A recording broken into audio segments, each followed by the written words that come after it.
Hi everyone, this is your Tuesday Tips brought to you by your favourite curly coach, me, Amelia Carr. So if you're like me, you've been absolutely riddled with hay fever this season, and it seems to be getting worse every single year. And it's a true fact that hay fever does affect our vocal function. Certainly I speak of that from first hand. To me, myself now, my voice sounds croaky. It feels a little bit swollen if I've sung a lot. I feel a bit congested and nasally, and it makes my tone sound unusually nasal. And of course, as a vocal coach and a singer, I know how to adapt this for myself. I know how to look after my voice. And I just want to pass on some of those tips to you today to hopefully help you through this tumultuous season. Mixed in with that, we've had a year of COVID-19, or over a year of that, and we're becoming to realise now that our immune systems are really weak. So I think for me, that has affected my hay fever more as well. So what can you do? Hydrate. Sounds blooming obvious, but make sure you're drinking 3 to 4 litres of water a day. Sip sporadically through the day. You can have a bottle with an elastic on that you push down for every bottle that you drink to keep track, or you can use one of those similar to Hydrate Mate that have got the millilitres that you've drunk through the day. So keep hydrated.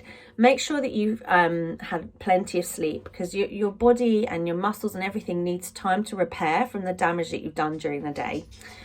Then other things that I find really helpful are the things that actually limit the amount of pollen that get to my vocal folds. So there's very few things that get to your vocal folds. Fluids, all of that kind of stuff don't get to your vocal folds, obviously, or we'd suffocate, drown, die. But dust and air particles, air, do get to our vocal folds. That means that's pollen that can get to our vocal folds, and what often happens is the pollen just sticks around your throat, sometimes on your vocal folds, and that's what can cause the swelling, the irritation, the changes to your voice, the changes to your pitch, the sensation that you're feeling. And so what you can do is steam often and lots, and you don't need a flashy steamer, you just need hot boiling water in a bowl. If it's a glass bowl, shove a metal spoon in it, put a towel over your head, be safe when you're doing it, and just breathe in all the steam. You can do that a few times a day, and of course if you're singing, make sure you've left enough time for your voice to acclimatise back to room temperature. There's lots of myths about drinking honey and blah blah blah. There's lots of research now on Manuka honey, but you need to have the Manuka honey that's produced by the bees in your area. So do some research there. But remember that it's impossible for honey to coat your vocal folds. It's impossible for lemon to soothe your voice, because if it did, then quite frankly, you would die, because the fluid would get in your lungs, and that shouldn't happen and can't happen. Well, it could, but we don't want it to. So if any of those things work for you, they're placebos. And that might be great, but just be sure of the facts there. So Manuka honey can really help. And obviously your doctor can give you medication, but just make sure that that medication, that you understand any repercussions of that on your voice as well. So make sure your GP has discussed that with you. So far we've got water, hydration, sleep, steaming. Other things that you can do, and things that I found useful, is put a net over any open windows at night time to try and reduce the amount of pollen coming into your bedroom, or better still, shut the windows. If you're going to use a fan, make sure that you clean it regularly. And also, if you've got hair, tie it back, put it in a wrap, put it in a shower cap, and sleep with your hair out of the way. That's because your hair catches pollen throughout the day. It then rubs onto your pillow, and then you're rolling around in that, and that will cause you issues over and over again. You could put a towel on your pillow, you could change your pillowcase every night, whatever keeps you more comfortable. But I find the most successful one is to get your hair out of the way. Even if you've got short hair, really short hair, the same thing will still happen. You can use things like Vaseline around your nose to reduce the amount of pollen getting up your nose, but how effective that actually is, I don't truly know. It's not something that I really do. Obviously now we're all wearing face masks. That's going to reduce the amount of pollen that you're breathing in, which is quite handy, FYI.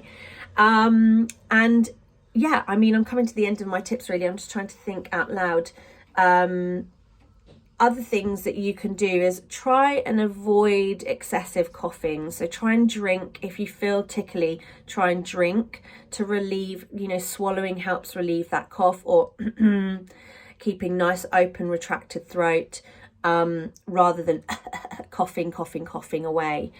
And take vitamin C. I'm a big fan of liposomal vitamin C. It's a lot more expensive, but it gets right into your blood system and has really great effects. I'm also a big fan of herbal medicine, and herbal medicine has really helped me relieve my symptoms of hay fever.